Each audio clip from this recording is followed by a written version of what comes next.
Good morning and welcome into the Farzy Show. My name is Marc Farzetta here at the Steven Singer Studios. Nice to have you along for today's ride. Our guest today is Tom Moore of Bucks County Courier-Times. I grew up reading Tom, and I know a lot of you did as well.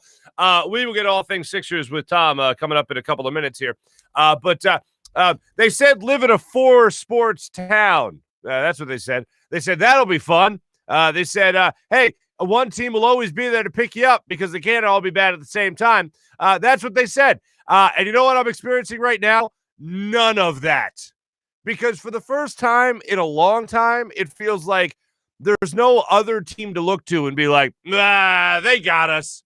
Like the Eagles are a question mark right now. This is the state of Philadelphia sports right now. Like I know a lot of times people always ask the question, and we threw out something similar on Monday, I believe it was, in terms of who's the closest to winning a championship in Philadelphia? Is it the Sixers, the Flyers, the Eagles, the Phillies, the Union, right? Like, you know, the minute you're supposed to have a team that makes you feel terrible, you look to another one and you go, there they are. They're going to pick us up. They will make our spirits higher than what they are right now. And with the way the Sixers ended their season, their postseason, their run there in Game 7 to the Hawks, who, yes, looked incredible last night. We'll get to that later. But the fact that you had your team that you thought was closest to winning a championship get bounced out again in the second round and didn't even make it to a conference final is very aggravating. And then you look over at the Phillies. You immediately look at the Phillies because they're the only other team that's active right now. Like, I know a lot of other people just say, just give us a month until it's training camp and then we're good. No, it's still going to be a minute until it's training camp. So you can't even say that. And even if you do say that, Jalen Hurts, question mark. Offensive line staying healthy, question mark. Who's playing corner is a big question mark. How good of a coach is Nick Sirianni going to be? Like all that. Even if you want to look forward to football season, it's like, I'm doing it, but I got a lot of questions. So you immediately look to the Phillies. And this year has just been a disappointment. I expected them to be a little bit better than a 500 team, and now they're sitting here at, 34-37 right now is their record. And then yesterday's game is the perfect example of why you just want to bang your head against the wall as opposed to actually watch a Phillies game. You get a lot of offense, finally, right? You see the ball start flying out of the ballpark, and you're thinking, look at these bats flying. This is great. You're up 5-0. Well, wouldn't you know it? That 5-0 lead would just be one of three leads that you would blow in this game. The first one was a 5-0 lead. That was a lot of fun when you had it. And then you blew a 9-5 lead. Remember that? That was a good time. And then you actually trailed in the game 11-9. And then you took a 12-11 lead. And then you lost 13-12. And all that in between, you had you had a grand slam, which was fun in the fifth inning from Andrew McCutchen, stepped to the plate, belted one over the left field wall. Grand slam, home run. This is great. And then only to be followed in the sixth inning by a grand slam by the Washington Nationals. What? Who does that? Who gets a grand slam only to give it back? Who does that? Like I know the grand slam isn't a guaranteed win. I know it's still bottom line 4 runs. All right. Thank you. But when it comes to allowing a grand slam in rebuttal to yours, that's a special kind of terrible. And that's where I'm at right now with the Phillies, especially. And this is, I know people will talk about the blown leads and all that. You know what stings the most? You know what really gets me about yesterday's Phillies loss? You know what really, really gets me? The fact that Jankowski, Bohm, and Torres combined to go 9 for 13 yesterday. 9 for 13! And you still lost this game. I'm not even mad, I'm impressed, comes to mind. Jankowski got you a 3-run home run. Andrew McCutchen got you a grand slam. Alec Boehm actually got you 4 hits in this game. And you mean to tell me you couldn't win that game? You mean to tell me you couldn't win that game? Like, I thought Joe Girardi was supposed to be some difference maker as a manager. I got no difference here. I went into it having more confidence than I certainly did in Gabe Kapler. Now Gabe Kapler is making the Giants look like the 27 Yankees. And I'm watching Joe Girardi just do what exactly for this baseball team? Like, it's gotten to the point where I was expecting him to be a good motivator, a good strategist. I was expecting him to be the players manager, all rolled into one, and all that stuff. And I'm not seeing any of it from Joe Girardi. And then yesterday, not only do you lose this game, but the sugar on top, the cherry on top, was before the game when the old GM Rizzo down there in Washington had to jump on Sports Talk Radio in DC to talk about Joe Girardi making his pitcher in Max Scherzer get frisked 3 different times in the ballgame. And he called him a fraud. He said that he's a con artist. That's what Rizzo said about Girardi. And he said that he's known Joe for a long time. Okay. I know Joe. Put a little stank on it when he said it. And he goes, the man's a con artist. He knew him when he was at Northwestern, knew him throughout his career. The man's a con artist on the manager. And the manager is just like, if I ever see him, I'll talk to him, but I'm not going to go seek him out, whatever. Like, that gets said about your manager. You go out there and you belt a bunch of runs. You make a bunch of runs across the plate, but ultimately you still lose.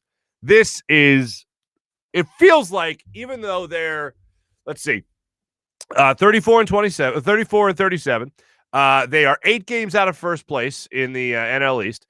They are they're tied with the Braves, and I believe a game behind the Nationals. I think that's how that works in the standings. I'm going to have that reversed.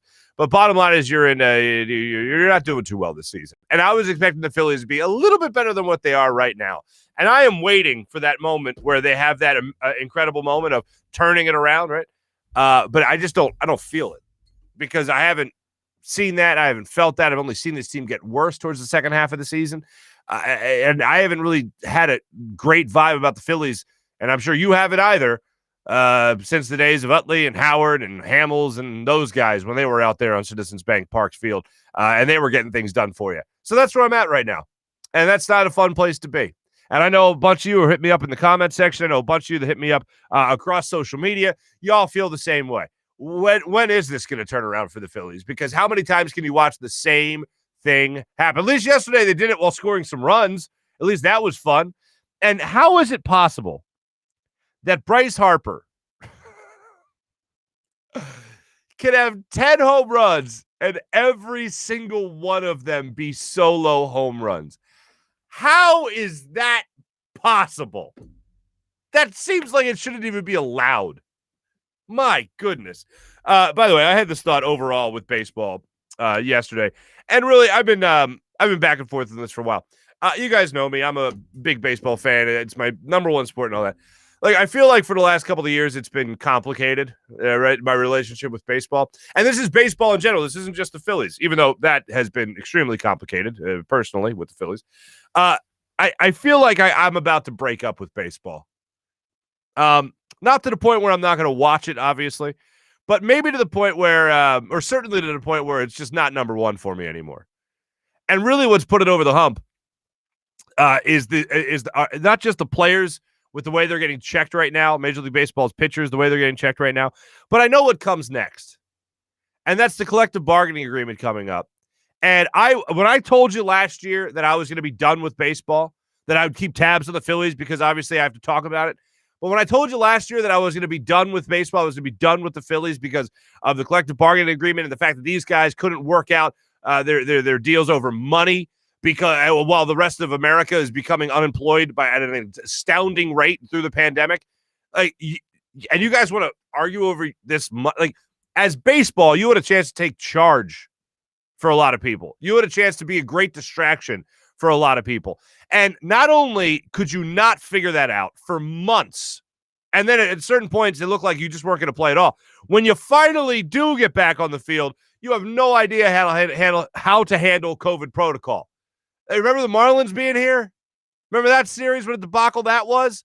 So baseball for me has already been very much on the rocks. And, man, I'm looking at how much fun I'm enjoying watching basketball, even though the officiating there sucks throughout. It's not just the Sixers, as I've said many times. I'm having a lot of fun watching the Flyers up until the way they collapsed this season. And, of course, you just always enjoy football. So it's like, why am I still a baseball first guy again? Baseball's doing everything possible to prevent people like me who, generally speaking, are traditionalists. They're taking everything away from you.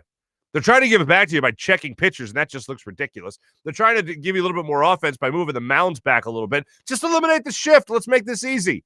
Eliminate the shifts. Let the pitchers get the grip they want on a baseball, and then we can all talk about something different. Like, it's dumb. Baseball just ain't fun anymore. And I know for a lot of you, it hasn't been fun for a long time. But now it's just ridiculous. And maybe the fact that the Phillies blew 3 separate leads yesterday certainly aids to me bringing this up today. But, man, it just ain't fun anymore. It's not sure as heck isn't what it used to be. Anyway, like I said, Tom Moore's going to be joining us coming up in just a minute. But we're going to talk all things 76ers with Tom Moore. But I do want to mention last night's game. It did hurt. It hurt a lot, as a matter of fact, to watch the Atlanta Hawks on the court in Milwaukee when you all know damn well that it should have been the Bucks here in Philadelphia playing Game 1 of the Eastern Conference Finals, which hasn't happened since Allen Iverson was running around for this team, as we all know.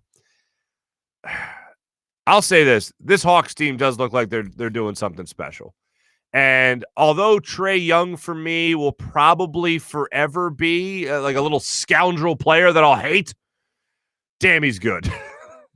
And if you haven't seen it yet, this is amazing. About 3:30 left to go in the third quarter. Trae Young crosses over Drew Holiday. John Collins was at the top of the key with Trae Young, trying to set a pick. Really didn't set one, but attempted to. At least got Drew Holiday's way. Trae Young crosses over Drew Holiday to the left, crosses him back over to the right, took a dribble and spotted up, picked up the basketball, spotted up, stared at the rim for what felt like an hour. But I went back and I looked at it. It was a second and a half is what it was. All honestly, from the time he picked up the basketball to the time he let it rip, it was a second and a half. And nobody from the Bucks jumped out to the top of the key, beyond the arc. Nobody jumped out. This wasn't like a 40-foot three-pointer. This wasn't a 30-foot three-pointer. This is your normal average three-pointer. And Trae Young standing right there. Nobody comes out to guard him. And Trae Young gives you a little that. Gives you a little shoulder shake. And then he lets it rip, knocks down the three. And the Hawks went up, I believe it was 8 at the time, 6 at the time. And I thought, good God, they're not losing this game. Even when the Bucks took a 7-point lead in the fourth quarter, I was like, that's fine. The Sixers have had 7-point leads. Sixers have had 26-point leads. It didn't matter against this team because somebody's going to get hot eventually, and Trae Young did. Trae Young scored 9 points in the final 3 minutes and 30 seconds of that game. And he had 48 points in total in the game last night. That's the most points a Hawks player has had in the playoffs since 1988 when Dominique did it. So this team does unfortunately look to be very special. And Trae Young just went off last night for 48 points. Giannis had 34. But I'm watching this Hawks team, and I'm finding myself, like, smiling. And I'm like, oh, no, God, no, you hate them. Don't you smile.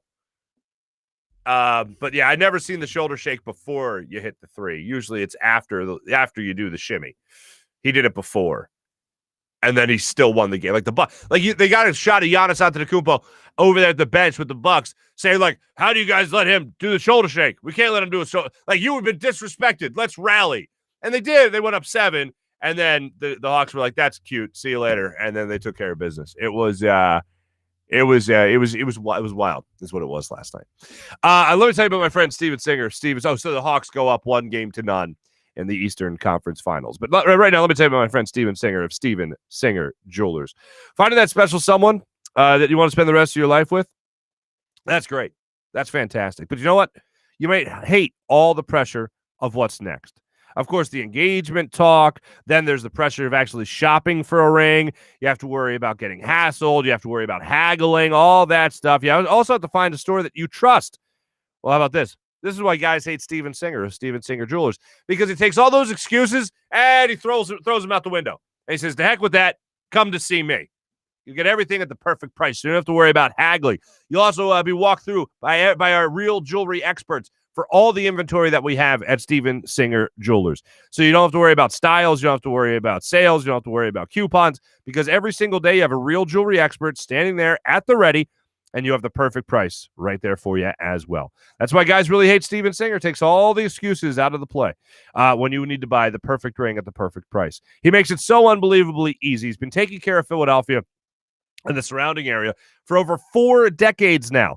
He specializes in diamond engagement rings and has a staff of real jewelry experts, real people that are standing by ready to help you for the perfect gift at the perfect price every single time. No call center, no sales, no haggling, no codes, no discounts, just the best possible price, guaranteeing the best value every single day. Check out Steven Singer Jewelers at the other corner of 8th and Walnut, right in Philadelphia, or online at IHateStevenSinger.com. Always with fast and free shipping. That's IHateStevenSinger.com. Without further ado, let's jump on the Zatos Investments guest line and talk to our good friend, all things 76ers, with the great Tom Moore.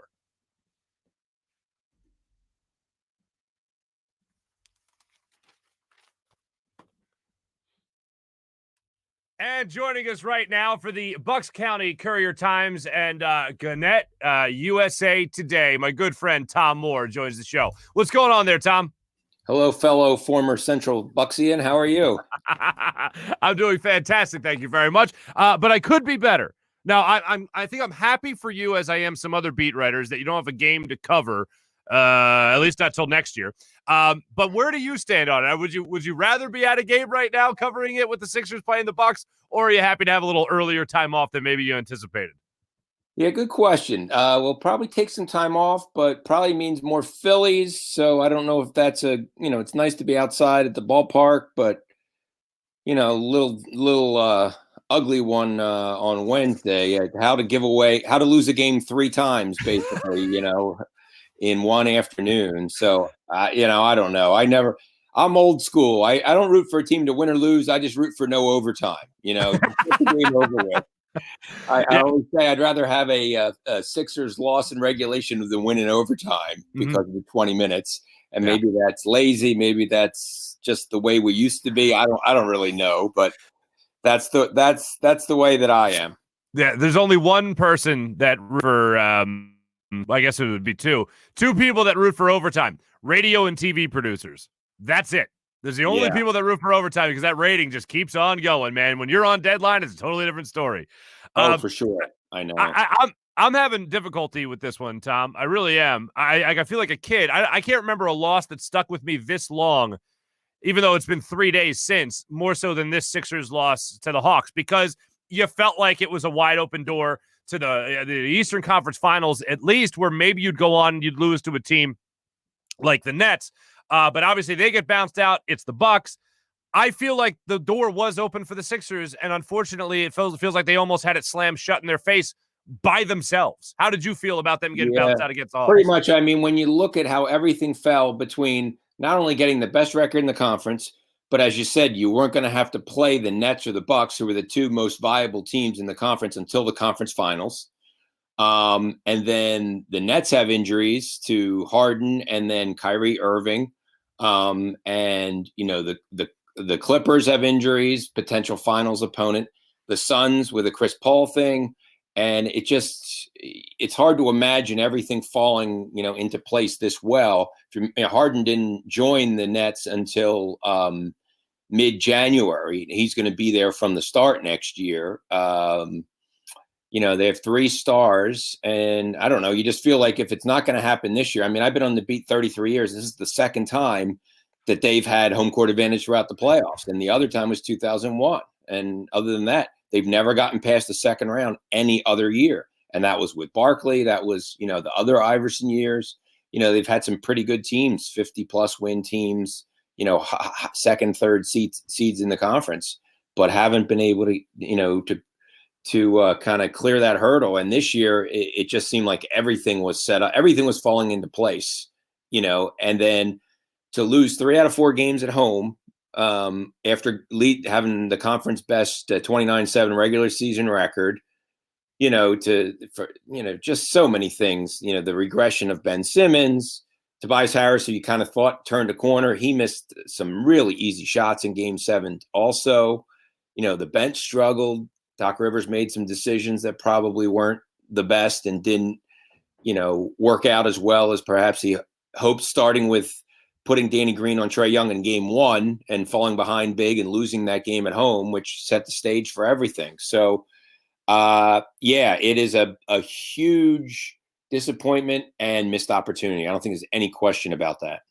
And I agree with that, my friend. When it comes to Daryl Morey's press conference on Tuesday, I feel like a lot of it was general manager speak. I don't feel like he really nailed down a lot of things that he said that you could really take for the future and go, oh, well, Daryl Morey said this, so then that, Did anything jump out to you that might have caught your attention more than most in terms of Morey's press conference?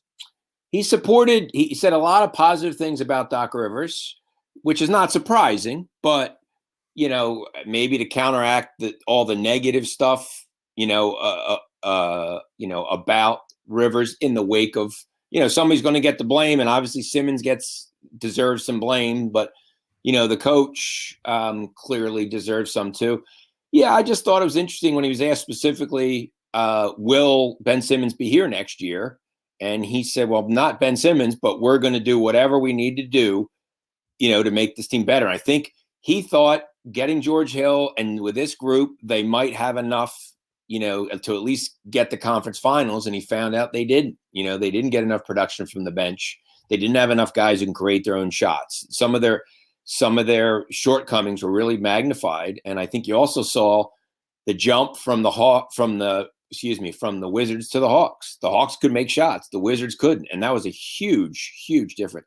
And I was impressed that Nate McMillan got the matchups he wanted in terms of he was able to put in game 7, it was Herter, get him on Curry and take advantage. And the Sixers were not able to take advantage of Trae Young, who was not a good defensive player, not nearly enough, where whoever he was guarding needed to, attack the rim, shoot, whatever. And they would put him on Korkmaz or, perimeter guys and just did not make him work enough at the defensive end. And I think that was a factor too. Mm-hmm. No, I see the same thing there. The $64,000 question here with the Sixers right now, Tom, is all about Ben Simmons and the future of his future in Philadelphia right now. Do you think that it's likely that he played his last game here, or do you see the Sixers actually keeping him here and trying to work him through an offseason plan to get him to develop that shooting aspect of his game? Yeah. Well, I think a lot of it, Mark, will come down to what they can get for him. And I think even before the playoffs, I think around the league, there was a real disparity in terms of how they value Ben Simmons. Some teams, organizations, franchises, I think really thought, wow, look at all the things this guy does at this size, versatility, et cetera, et cetera. But then other teams are like, all right, is he a 1? Is he a 4? Is he a point forward? We don't want to play 4 and 5 in the half court, which is essentially what the Sixers did, especially in the fourth quarter. He didn't take a shot in the last 4 fourth quarters, did not attempt a field goal in the last 4 fourth quarters because he was scared to death, to get fouled and go to the line. Mm-hmm. So I don't think you want to give him away like they did with Fultz 2.5 years ago to another number 1 overall pick. But it depends what you can get for him. If you can't, if Morey thinks it's going to be a net loss and you're not going to get a star, or at least somebody who's going to be really good in return and draft picks or whatever, maybe you roll a dice on, he's actually going to get it and embarrassment will turn into, working and addressing these, shortcomings that were magnified in this, incredible May-June regression that he suffered. But I don't think if you're offered 40 cents on the dollar, I just don't know, unless you're just, all right, we have to get rid of him. If it's a horrible, untenable situation, it's one thing, but it doesn't seem like it's that, although the fans, and rightly so, are pretty disappointed. That passing up that dunk with 3:29 to go in the fourth quarter of a close game when Trae Young's the only defender there who's 6'1" and moves toward you, and you just have to jump and drop the ball through the basket. You give it to Matisse Thybulle, who's double teamed, gets fouled, makes 1 out of 2, and Joel Embiid points to that as the turning point in the game afterward, I think speaks volumes. Do you think that Joel Embiid doesn't want to play with Ben anymore? Do you think it's something like that, or do you think this is something that's purely in the front office? If it exists at all? I think he wants to win, and I think he thinks, look, I played with a torn meniscus, a small tear in my meniscus. I did everything I could. I thought we were good enough. We're not. Maybe we need to figure out why we're not good enough and address some of these needs. I mean, the easiest way for them to get better would be Maxey improves, Thibault improves, and Paul Reed improves. They're young guys. They're on the roster. They have rookie contracts. They're not making a lot of money. But I still don't know if that will get you over the hump. They could be good supporting players, but you still need, the Nets have a big three. The Sixers, you can argue, have a big three. At the defensive end, they have a big three, probably, or at least a big two. And the offensive end, they have a big two. But it's a very interesting situation. And it was also interesting that Rivers, who supported, to the Brett Brown level, Simmons the whole time, in the last three games, you did hear some, criticism, and he did take him out of games, which tells you how bad it was. Wow, Tom, that's mind-blowing. The names you went to, and I agree with what you're saying. I'm certainly not disagreeing. Maxey, Thibault, and Paul Reed. Them to improve. And I get what you're saying. Yeah. But it's like, but also, if this one guy at $177 million, who was a rookie of the year, is a 3-time All-Star, if he doesn't do the most basic thing in basketball, like it's almost that you're more confident Maxey will take a step forward, Thibault will, maybe even Paul Reed, then Ben Simmons will even develop that other aspect of his game. Yeah, I don't know. I'm just saying that on the roster, the best way the good teams keep getting good draft picks. They don't necessarily play a lot right away, but they develop. The Dante DiVincenzo's, guys like that, with the Bucks from Villanova, Delaware, and so on. But when you have three guys making next year, we'll be making $100 million, which is 76% of the Sixers cap figure. It limits what you can do. So what they would have to do, let's say they have a $10 million option for George Hill. They're probably going to pick that up, even if they plan on trading him, because if they just let him go, they don't get to replace that. Same thing with Danny Green. He's a free agent. They could sign him to a 2-year, $30 million deal, $15 million and $15 million, and trade him, or potentially package him with Hill at $25 million, and then maybe you can sign and trade for Lowry or something like that. They have to be very creative. They have a taxpayer mid-level exception, which is supposed to be about $5.8 million, and other than that, it's minimum salaries. So when you go all in with big money guys, you have to get your guys, and then you can't let them go. You can't let them walk, because you can't replace that money. So that's the thing. And they're already in luxury tax territory, next year. Josh Harris has said, I'll pay the tax if we have a chance to win the championship.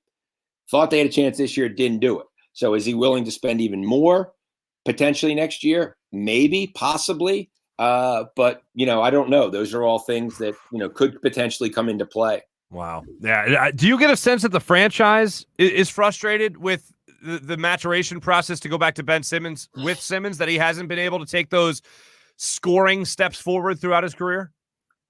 I mean, I think they're certainly disappointed, that hasn't happened, because they thought there would be a progression and not a regression. I mean, you look at Embiid, look where he went from a year ago to this year, MVP runner-up, career highs just about across the board. I think rebounds were basically the only thing, but field goal percentage, 3-point percentage, assists, just about everything. His 3-point number, 3-pointers went down. Like, he did a lot of things. Tobias Harris had a very good regular season. You saw progress, in a number of guys. Seth Curry had the best year he's ever had in the NBA and is under contract for the next couple of years. He's a really good shooter. Not ideal maybe as a point guard. They had to use him more as a point guard, when they would have Simmons playing off the ball. But yeah, I mean, I think they were convinced they were going to the conference finals. I think they thought, especially when, it was the Hawks, their starting five has no playoff experience to speak of. Gallinari and Lou Williams do. And Gallinari, by the way, outscored the Sixers bench in two of the games by himself, which also tells you how inconsistent the bench was. So, you knew they had some kind of need areas, but what happens against a pretty good team in a 7-game series, your warts really show. And I think that became, real apparent to Morey, that he's got to add some players, however he does it. 28th pick in the draft, Landry Shamet was 26th. Played right away, was pretty good as a rookie. Helped him get Tobias Harris. Maxey was 21st, played some right away. I think has a chance to play a bigger role. But, it's hard to say, all right, we can pencil somebody in the rotation at number 28 for next year. That's kind of asking a lot, I think. So they're going to have to be really, creative. And as I said, you probably utilize those Hill contract and re-sign Danny Green to try to utilize that money, assuming Josh Harris is willing to pay the luxury tax. Yeah, as you mentioned, Landry Shamet, he got traded to the Clippers for Tobias Harris and Boban Marjanovic and Mike Scott. And Landry Shamet, with his three-point shooting ability, helped the Clippers turn it around and make the playoffs later that year. So exactly, you never know. Exactly right. Yeah, right. You don't know, and you need a certain type of player. He's a poor man's Seth Curry, if you will. You need a certain guy, and the Sixers need. And part of the problem too with the Sixers, between Thibault, Dwight Howard, and Simmons, you have a hard time playing two of those guys together. Let alone you can't play three because you're playing 2-on-5 or 3-on-5. So it really made the rotations tenuous because, like the one game, if you remember, when Embiid got in foul trouble against the Wizards in the playoffs, Thibault barely played in the first half because Dwight Howard had to play 15 minutes with him on the bench. And Simmons played, so you couldn't play Thibault with him. So Thibault needs to develop at least a decent three-point shot, become competent at the offensive end. He could potentially be a starter for Danny Green's spot, but not if he stays the way he is now. He really didn't make much of an improvement from his rookie year to his second year. He needs to do that. Maxey made progress during the year, but I could see him being a bench, almost like a Shake Milton, if you will, to give him scoring. And he got a lot better defensively and handling the ball. He certainly figures in their plans, but how big their roles will be going forward, there are chances for more minutes, especially with that second unit. Just a question of how ready they are really at both ends of the court. Tom, I swear this is the last thing I'm going to ask you about Ben Simmons, but I do have to ask you about the report from Stephen A. Smith. Not working hard, not listening. Is that his reputation in the organization? Is that the reason why we haven't seen that progression, as you've mentioned, instead of watching the the decline of this player? Yeah, I'm not 100% sure. It was funny, actually. After Game 7, Simmons was talking. I was sitting in the seat in the club box where they put the media, and Simmons was talking, and I was listening to him, and 10 feet in front of me, Stephen A. was doing his live stand-up, and words like atrocity, and I knew exactly what he was referring to. I like Stephen. We covered the Sixers together, got along really well. Mm-hmm. But I don't know. I can't say for sure. But my sense is it's more of a guy who just does not have confidence. And whatever he does when he works out, he doesn't have confidence enough to do it in a game. Now, that is concerning on a number of levels because he's a guy who's going to be on the court typically late in games with the game on the line. And now is he strong enough to make plays and look for a shot and do things?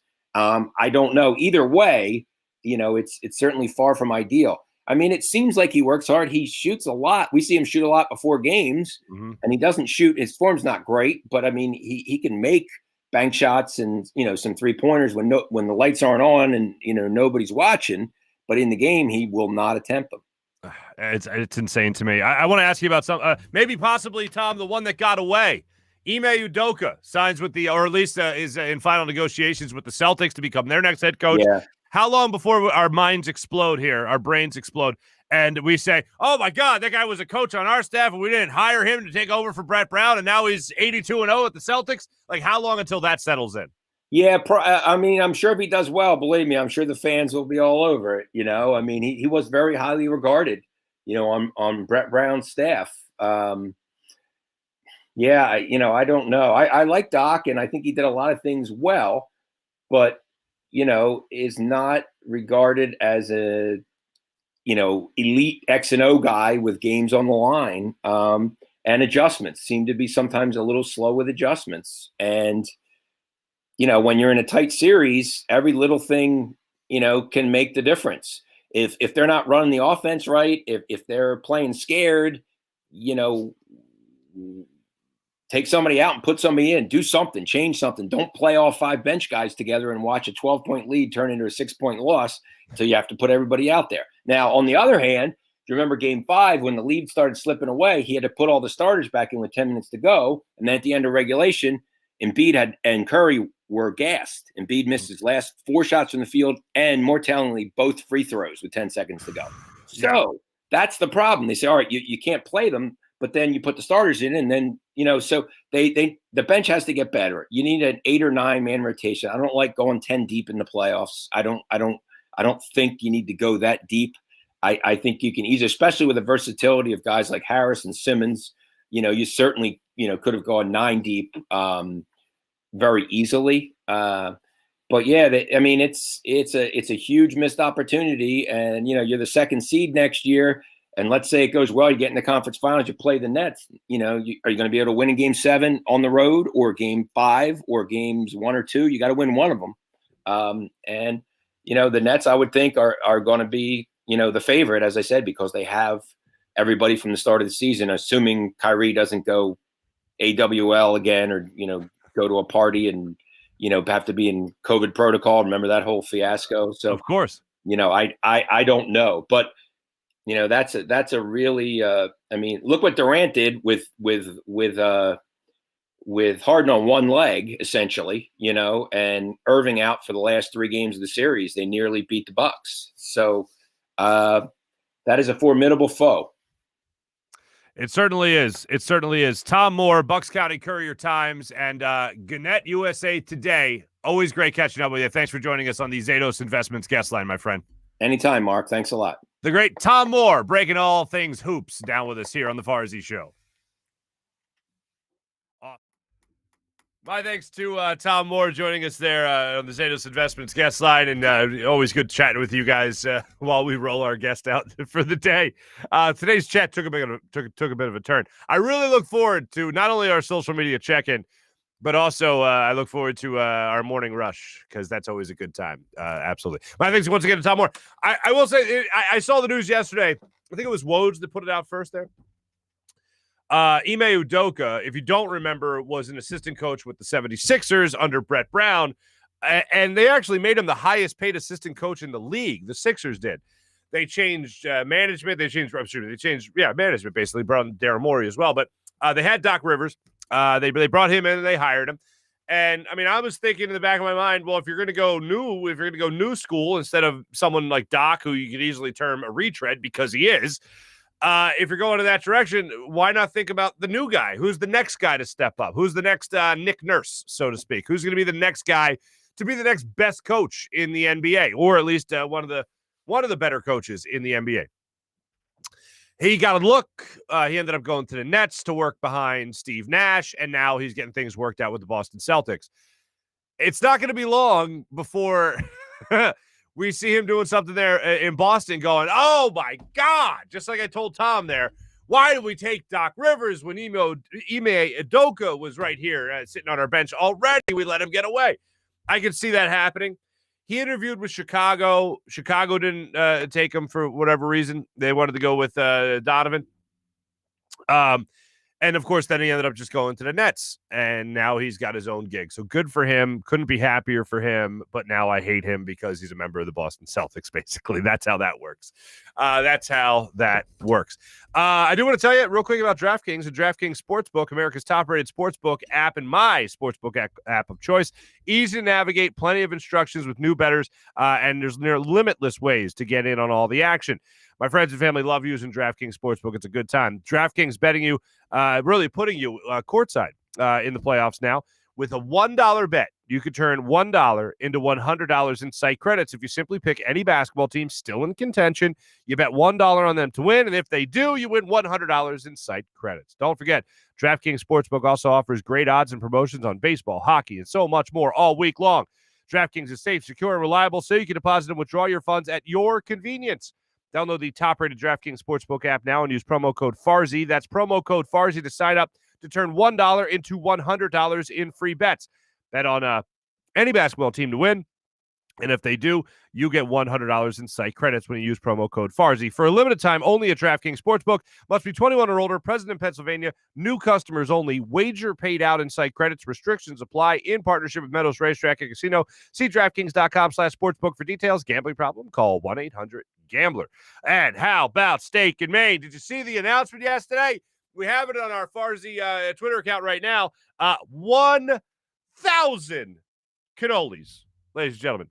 1,000 cannolis. Did I say that right? 1,000 cannolis? Or if you're speaking proper Italian, 1,000 cannoli, because the I at the end makes it plural for those that didn't know that. There you go. So yeah, 1,000 cannolis are going to be available there. Rim Cafe, remember I was down there for the ginormous cheesesteak, all that stuff. They're doing it again, but this time with cannoli. So you could go down there and enjoy a cannoli on October 10th. So you could also enjoy the Eagles game down there in South Philly. They're going to be going on as well. And you could enjoy yourself a fine cannoli. Now, the reason I bring this up is because Steak and Maine is a big sponsor of this. They really take care of a lot of people. Tony Cavada will be down there as well. So make sure you check that out down there at Rim Cafe on October 10th. It's going to be a good time. Make sure you follow this show, obviously, on social media, as well as Steak and Maine and steakandmaine.com. Steak and Maine, by the way, fine dining in the heart of Northeast Maryland. Whether you like to dine in a more upscale steakhouse or casual bar and patio, you'll enjoy the highest quality of prime meats, fresh seafood, world-class oyster bar, and freshly prepared sushi. All that, and an extensive wine list, including their own Cavada Cellars wines. I recommend the Pinot Noir with a nice 22, a nice 2-pound tomahawk steak. Treat yourself. Open every day for lunch, dinner, or Sunday brunch. Steak and Maine in Northeast Maryland, voted #1 place for steaks in America by the Travel Channel and the Cooking Channel. Check it out for yourself at steakandmaine.com for more information. We talked a second ago about how depressing our sports scene is. Well, you know what we can do with that? I'll tell you what we can do with that. We could check out phlsportsnation.com for all your Philadelphia sports needs, basically. Philadelphia Sports Nation, a local sports site in Philadelphia here, covering your favorite teams across blogs and social media. phlsportsnation.com, enhancing your Philadelphia sports fan experience, and Lord knows we need that, don't we? Now let me tell you about FanUp. If you haven't gotten on the FanUp app yet, what are you waiting for? Do you enjoy fantasy sports? Do you enjoy making some bets? Do you enjoy challenging your friends? Do you enjoy talking smack? FanUp is the app for you. Go to the App Store, download the FanUp app right now. Use promo code FanUp. That's promo code FanUp. And here's what you get. 2,000 bonus points right out of the gate just to get you started. The days of playing fantasy sports alone are over, ladies and gentlemen. You could win memorabilia. You could win great brand prizes like a pair of Jordans, a Louis Vuitton bag, Peloton bike, all sorts of great stuff. And you can take advantage of that with the FanUp app. It's just great. It really is. Super fun daily and weekly contests. You could join. You could also answer fun questions, rise on their leaderboard, and you could get some great brand prizes for yourself.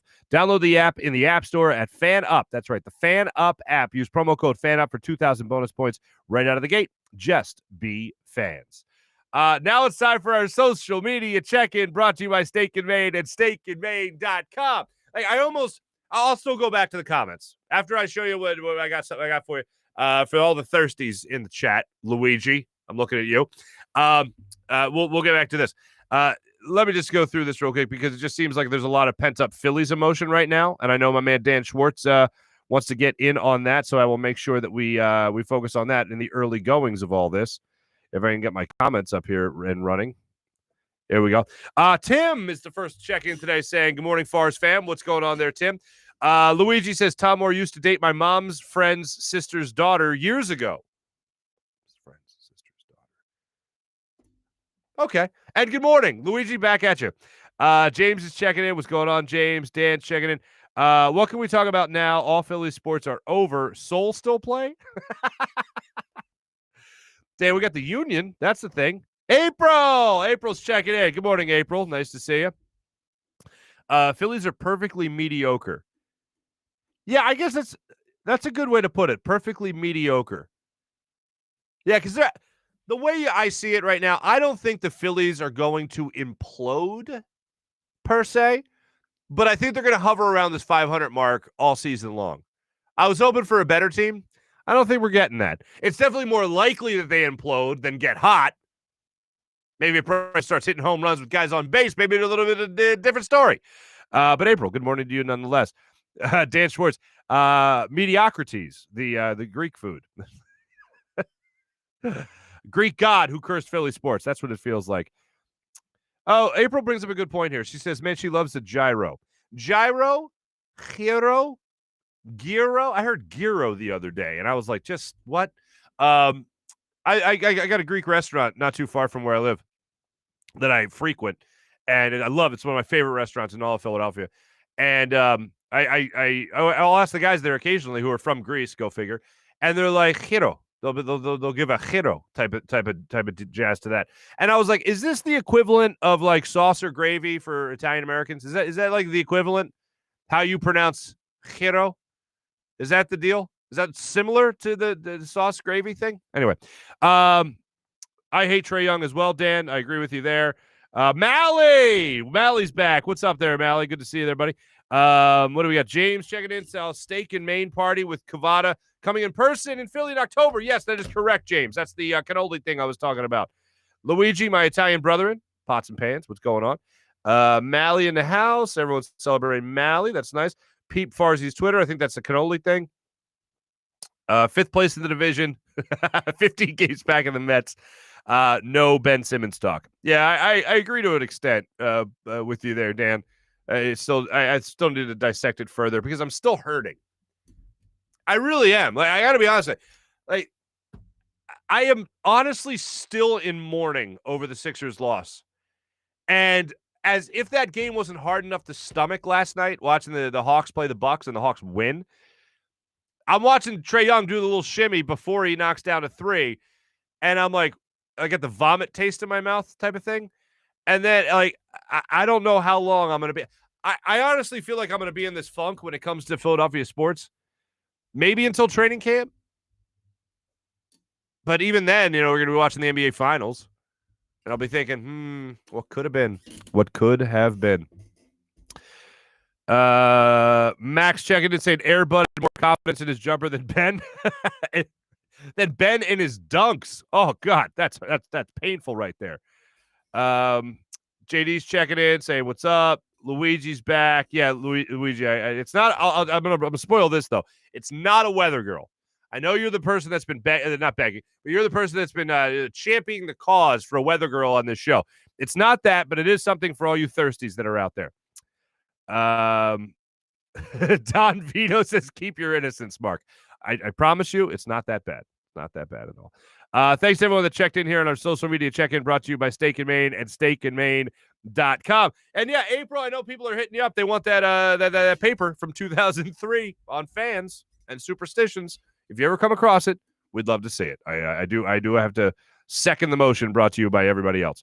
All right, let's jump into right now our morning rush brought to you by Sky Motorcars and SkyMotorcars.com. Here it is, ladies and gentlemen, for all you thirsties. Now, this is a classy show. This is a classy show.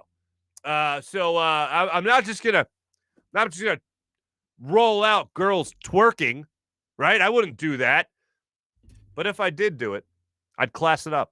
I'd make sure it was girls, probably college-age girls, twerking to a violin. And for this, I have to thank the people at Barstool at the University of Georgia. Enjoy.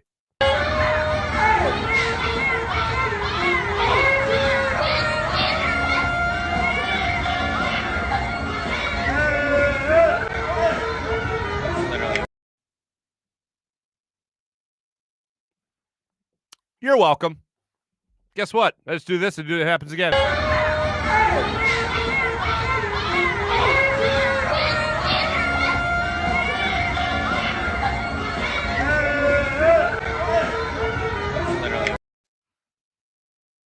It's classy because there's a violin there. So there's that. Honestly, I saw that yesterday, and I was like, I got to screen record that and get it on my show as soon as humanly possible for all the thirsties. I mean, you know what? One more time because it's so early in the morning.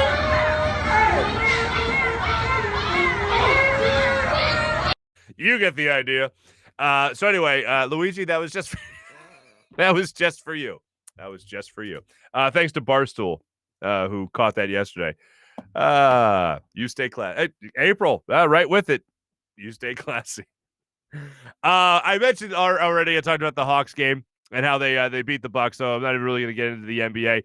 The Suns are going to try to go for a 3-0 series lead on the Clippers. But here's the deal: the Clippers have been down 2-0 in each or 0-2 in every series so far this postseason. The only difference is they haven't had Kawhi Leonard to dig them out of that hole, or they have had Kawhi Leonard to dig them out of that 2-0 hole earlier in the series, and now they don't, unfortunately. But at the same time, the Suns get back Chris Paul from COVID protocol, And he'll be back in the lineup tonight, according to reports. So you'll be able to hopefully see that in the not-too-distant future. Thomas is telling me right now I need to do a twerk contest on the show. Wait, I need to enter a twerk contest? Oh, or host it. Thank you, Thomas. Yeah, I don't know if that's my bag anymore. I mean, I'd happily do it, but I don't know if that's the bag for me. But I'm not above it. But okay, I'll do it anyway. But anyway, the Suns are back at it tonight. They're going to try to go for a 3-0 series lead on the Clippers. And my, oh my, I in a 3-0 lead and possibly another sweep. Without Kawhi Leonard, I just don't see how the Clippers win this series. I think most people would agree with that. Now, especially with Chris Paul being back, yeah, it's going to be all the more difficult as far as that goes. So that's your NBA portion of the morning rush. Now we got to get something that's a little bit more of a serious topic. And this is something that yesterday when I was looking at my phone, I went, oh my God, no! I am a giant, what's the word? Dork. Okay? Giant dork. I am still obsessed with the Indiana Jones movies all these years later. The last good one came out in 1989.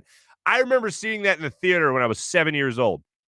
My parents took me to see that movie, and they let me bring in a Bob's Big Boy Burger, and I ate it in the theater because I'm a rebel, all right? I'll never forget that. It's God's honest truth. And when I went to Disney World when I was 11, I went to Indiana Jones Stunt Spectacular 3 times. I loved it every time. So to see that they're actually working on Indiana Jones 5 is just a marvelous thing because Indiana Jones and the horse crap of Canyon Skull, Crystal Skull, whatever the hell the name of that show was, the name of that movie, the 4th one, the most recent one that came out maybe in 2008. That was awful. That was not a very good movie. So now they're trying to redo it again with Indiana Jones 5. And wouldn't you know it? I've seen the rumors about Indiana Jones 5, but I didn't believe it. And then I believed it when I saw the New York Post put out a story yesterday saying that Indiana Jones himself, Harrison Ford, got injured on the set of Indiana Jones 5, and they had to shut down production because the, hold on, check my notes, 78-year-old actor Harrison Ford was injured during a fight scene. Because, of course, he was. He's 78 years old. Why is Harrison Ford doing it in fight scenes? My father-in-law was just here. He's 76. I can't imagine him doing stunts in a Hollywood feature film. Can we protect this man, please? Harrison Ford, national treasure. Apparently, he was also injured during, I didn't know this because I'm not a really big Star Wars guy. But he did. He got hurt during one of the filming of the recent Star Wars ones, not the original 3 from like the 70s and the 80s, but one of the more recent ones. He like broke his leg or something on the Millennium Falcon. That's a man. You know, you want that story. How'd you break your leg? I was on the Millennium Falcon and things went awry. You want that story. That's the story you tell at parties for the rest of your life. But anyway, so the good news is they are making Indiana Jones 5. The bad news is Harrison Ford got hurt. So there's that. And also, did I show you guys this yet?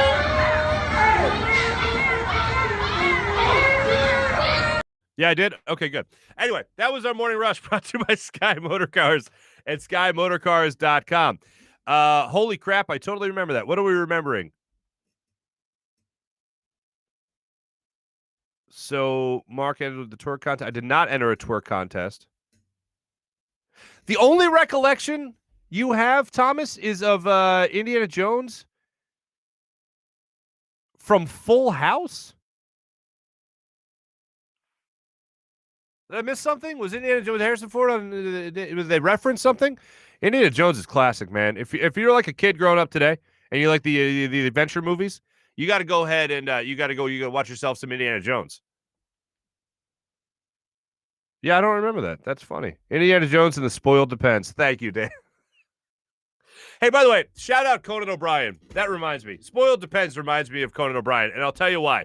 Because it's in context with Indiana Jones. Harrison Ford was on Conan O'Brien years and years ago when Conan was still doing the 1230 show. And I think they made a movie. I think Harrison Ford made a movie called Windowmaker. It was like some sort of submarine movie. But anyway, Harrison Ford is on Conan O'Brien, and they're talking about making another Indiana Jones. And at the time, they hadn't made Canyon of the Crappy Crystal Skull, whatever the hell it was. And Conan's like pitching them names for the next Indiana Jones movie. And God, this is like 20 years ago. So Harrison Ford was only like 58. And Conan O'Brien, one of the movies he pitched was Indiana Jones and the Comfortable Bed. That's it. That was the name of the movie. And I was like, now that's a movie I'll get behind. And now he's 78, breaking limbs, making movies. Anyway, that's our Morning Rush brought to you by Sky Motorcars and SkyMotorcars.com. Much appreciated. Time for Big Bets brought to you by DraftKings Sportsbook, America's top-rated sportsbook app. Folks, let me tell you this. I am on a horrible, atrocious run. I told you last night, or yesterday morning rather, that last night I wasn't going to get in any bets. I couldn't help myself. You know what I did last night? I said, you know what it feels good? I'm going to tell you what feels good. This is what feels good. It feels good to bet Kevin Herter over 2.5 threes against the Bucks. Of course, Kevin Herter went 1 for 7, I think it was, from beyond the arc last night, so I lost that bet. I'm fine, though. Everything's fine. Everything's fine. Everything's fine.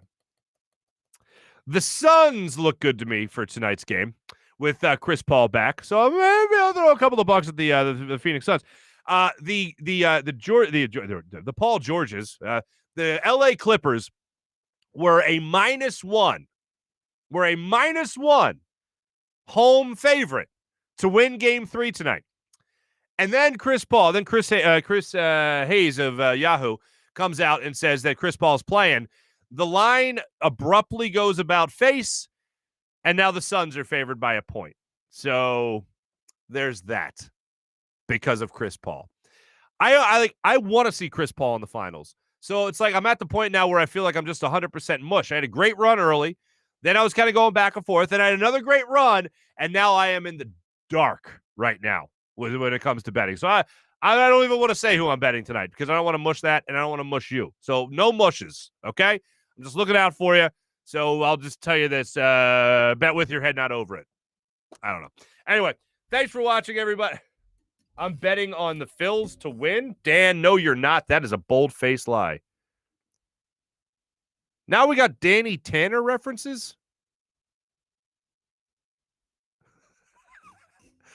You guys are a good time.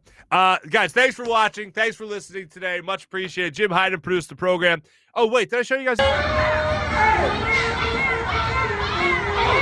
You get the idea. All right. Have a great rest of your day, everybody. My thanks to Jim Hyden, who produced the program. This is a Buzz Sports and Entertainment production. My name is Marc Farzetta. Be back with you guys tomorrow with a Farzy in the field. And, of course, we'll look back on the week that was here in Philadelphia. Thanks a lot, everybody. Have a great rest of your day. Peace.